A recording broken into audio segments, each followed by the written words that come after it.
You know, we've all seen the headlines about how America is more divided than it's ever been since the Civil War, and everything is politicized, and very few people have a remedy for it, but I believe there is a remedy, and part of it includes redefining moderation at every level of our existence. In roughly 500 BC, Siddhartha Gautama had a pretty revolutionary idea. After experiencing all the extremes of comfort and then all the extremes of poverty and want, he basically declared that enlightenment could be found through a middle way, or a noble eightfold path of right mindfulness, right view, right intention, and like 5 others. And then hundreds of years later, thousands of miles away, a little Greek fella named Aristotle had a pretty similar idea and built upon an idea that virtuous or right or moral behavior could be found through a golden mean or a golden middle between excess and deficiency. So courage lies between rashness and cowardice. Modesty lies between pride and humility. The perfect juice lies between, you might as well eat an orange, and flavored sugar water. And upon this, civilizations were built, right?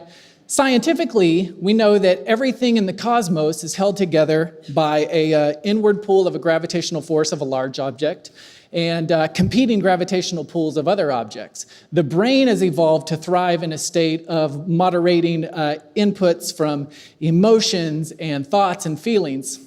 The atom itself, the fundamental element of life, has positive, negative, neutral charges, all working in a way of a balanced, unconscious state of tension. To me, that's moderation.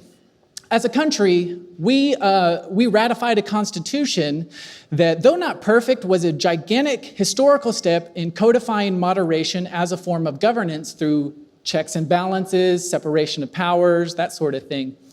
And so with all this evidence, with our physical and moral and governing structures acting in a state of moderation and moderated tension, where did we go off track, really? I believe there are 4 contributing factors. 1, you have the politicization of the courts, which that's like people campaigning on the idea that the courts should be less moderate. You have the growth of 24-hour news, and then you have the growth of social media, which encourage siloed thinking. And then you have moderates themselves. Moderates have often been confused to mean either centrist or nice folks that are trying to find the middle. But the problem with that is the middle can shift based off of shifting the extremes in something called the Overton window. Also, we did a terrible job of standing up for the oppressed in the 20th century, trying to find no tension versus an optimized tension, or what Martin Luther King would call a constructive nonviolent tension. So with all that, I think it's incumbent upon us to redefine moderation, not as some centrist nice guy trying to find the middle between an extreme position and a very unreasonable position.